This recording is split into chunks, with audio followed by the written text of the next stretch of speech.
binadamu alinishusha chini, wakajua Mungu hutoninua mimi.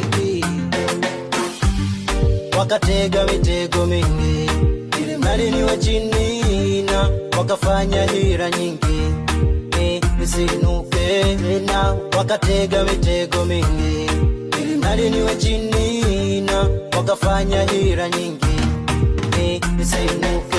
Ila wema wako Mungu nimeinuka tena, kwa fadhili zako nyingi nimesimama. Ila kwa wema wako Mungu nimeinuka tena, kwa fadhili zako nyingi